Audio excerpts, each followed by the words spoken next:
Good day, everyone. We're talking from Belgrade. We are having a very special guest from Australia in order to bring us the much more closer look from the mainstream media on what is going on within the citizens and people from Melbourne. Good evening, Nathan. Thank you for attending the interview with us tonight. Can you please tell us what is the situation at the moment in Melbourne? So in Melbourne at the moment, we're in what they're calling a stage 3 lockdown. So we can only leave our house for 4 different reasons. That's going to work or school, that's going to care for someone, going to the shops, and for exercise as well. There's also, we're cut off essentially from the rest of Australia. So unless we have a permit, we can't get into New South Wales for work. We can't go to South Australia either at the moment as well, unless I believe that you live there and you can return back. Melbourne and Melbourne Metropolitan and the Mitchell Shire is cut off from the rest of the state as well. That houses about 5 million people. There are checkpoints to get out of this area, to get out of Melbourne. There are police checkpoints. There's the military there as well that are helping out there. And as well, they brought in a mask mandate last week on Wednesday at 11:59 p.m. So now whenever we leave our house, we have to wear a mask. Otherwise, we'll be getting a $200 fine. So everything started in March. It was around the time that the Formula One Grand Prix was here, and it was a gradual sort of increase in restrictions. We went into a stage 3 lockdown in March again, and late March, early April. We were in that for, I think it was 4 to 6 weeks. And then the case numbers that started to drop a little bit, and restrictions started to ease. I think it was end of May, early June. During stage 3 lockdown, cafes and restaurants can't have people in. They can only do takeaway. Pubs and clubs are essentially, a lot of them are closed. So that's when it started. The police presence, I suppose, has always been there from the first lockdown. There's some pretty hefty fines for breaching restrictions. You can only have a certain number of people over. For breaching those restrictions, it's about a $1,652 fine. So pretty hefty fine. They were talking about jail time as well. In New South Wales for breach of some restrictions as well. The rest of the country is sort of going back to normal.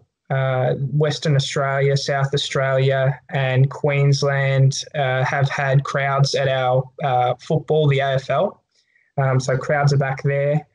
But in Melbourne, we seem to there's a fair amount of case numbers. I think we had 459 cases today. Out of 42,793 tests. So, that's the situation at the moment. Our health organization had a very difficult time to maintain the same story from the information point of view. It was very difficult for them to contain the same story. The basically people stopped believing them. What is happening in Australia from your health organization?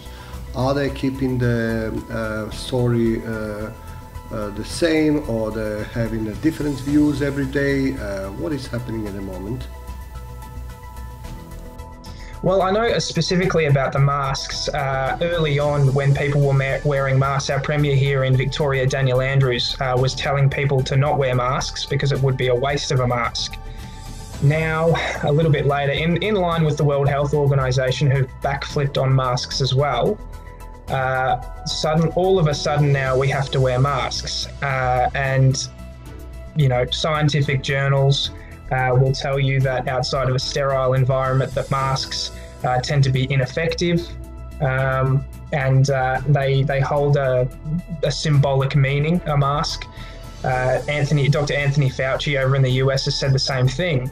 It's more a symbol than anything.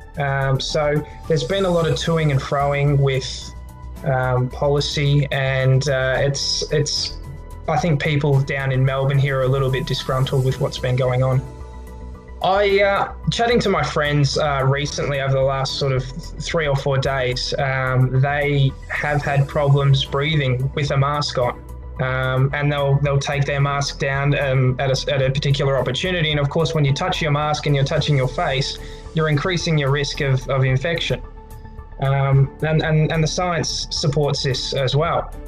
So yeah, it's stunning to me how now that they've brought in a mask mandate, when 3 months ago, as I said, they were saying don't wear a mask. And it was the same with the World Health Organization. I mean, the World Health Organization has said that asymptomatic transmission is very rare. And then the next day they come out and they backtrack on that statement. And then a study comes out last week saying that out of 455 people that were exposed to an asymptomatic patient, none of them got COVID-19. So alarm bells are starting to ring for me and a lot of people I know, and I believe that the media is not telling us the truth. There is one block of the building in Melbourne. It is locked for quite some time. We believe there are about 4,500 people there. What is going on at the moment? Can you tell us? So there was a hard lockdown for a period. I can't remember the period of time, where they were literally locked in there and they couldn't leave. There was police surrounding the complexes, and these people were not allowed to leave. So they were delivering food and this kind of thing as well. It was just, to me, a complete breach of human rights. I mean, how you can lock people in their own home for a particular period of time in their own interest of safety is just, it just shouldn't happen. It just shouldn't happen. And I believe a class action is being drawn up by a lawyer in Melbourne regarding the tower situation. I'm not 100% sure on the details of that, but yeah, it's I believe, I'm not 100% sure, so don't quote me on it, but I'm not sure of the situation of the towers at the moment.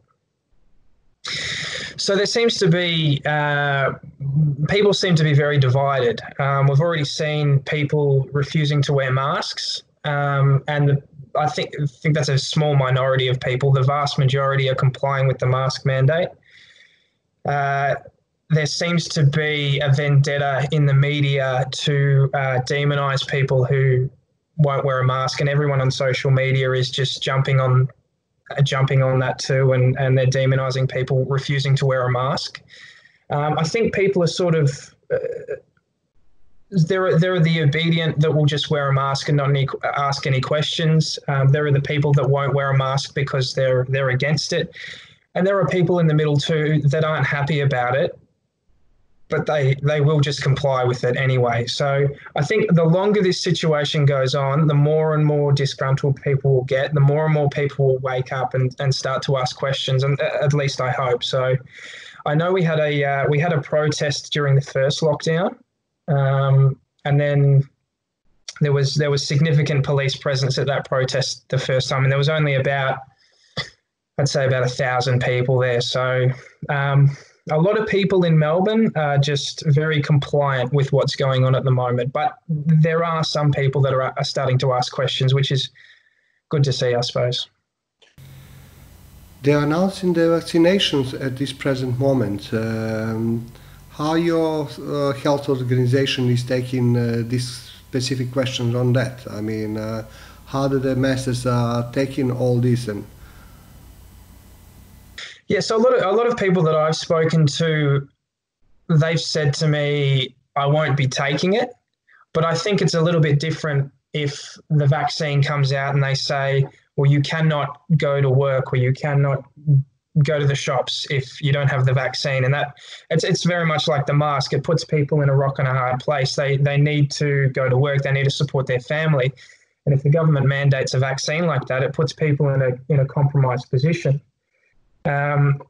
So there's already been a lot of hit pieces over the last 12 months regarding anti-vaxxers in the media, and they like to use this term anti-vax to demonize these people who may not want to take this vaccine that's supposedly coming, which is, Trump's talking about warp speed, rushing the vaccine. Fauci in the US has talked about it too. There are some concerns with the vaccine in early trials. So I certainly couldn't see myself taking the vaccine. And I know a few people that wouldn't too, but as I said, if they make it mandatory, it makes it difficult for people. What about your team in the health organization? What did they say? How long this is going to take for? Well, funny you say that. They said that we could be in this stage of lockdown until Christmas. They said that Victoria may be cut off from the rest of the country for 2 years. That was an article on news.com.au, news website down here in Australia that I read. Masks, they haven't given an end date on the masks either. We're in this stage 3 lockdown until mid-August. So, and the Premier has given no indication that restrictions will be eased by then. He's very much taking it by the case numbers, but I've had numerous messages from people saying that they were in line to get tested, and then they had to go somewhere else. They didn't end up getting tested, and then all of a sudden in the mail, oh, you've tested positive for COVID-19, and this is not just one or two messages. I'm hearing this is happening all around the world too. I've got friends in Canada, in the UK. This stuff's happening all around. So just leading me to believe that there's an alternate agenda going on here. Do you have some tourists coming in and out? Are the airports working? No, there's no tourism at the moment. And Australia as an economy relies on a lot of tourism. We've got the Great Barrier Reef, we've got the Whitsundays, heaps of tourist attractions down here in Melbourne, and as well as Sydney, you've got the Opera House. No tourism. I was planning on going to Queensland when restrictions eased, but then the restrictions came back again. But funnily enough, there were flights coming in from China the other day. So I don't know what's going on with that. What about your government in Australia? Are they helping? Do they have any packages, financial packages? We know that businesses are closed. They have helped us out. We've got a couple of different programs going on. We've got the JobKeeper, which is $1,500 per fortnight. That's paid through the business that you work for. So I think you had to have worked for the company that you were working for 12 months to qualify. There's a job seeker payment as well. So for people that have been stood down from their jobs there, and they were entitled to the job seeker, and they increased the Centrelink, the welfare benefits for those on welfare. So the government has given help to businesses and to people, which I suppose is good to see. In terms of education, how did the students and kids are passing this year in school? Are the schools open? I'm not 100% sure. I know VCE, so year 11 and 12 students were back at school. There's a lot of schools, a lot of children learning from home.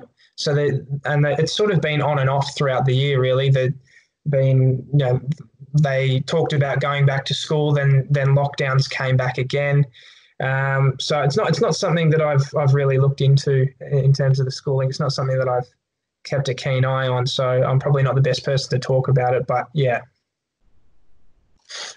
Nathan, thank you for taking an interview with us. We are hoping that Australia is going to come back in normal life very, very, very soon. Thank you again for bringing us a much closer story from the main media stream. Thank you, you too. Cheers.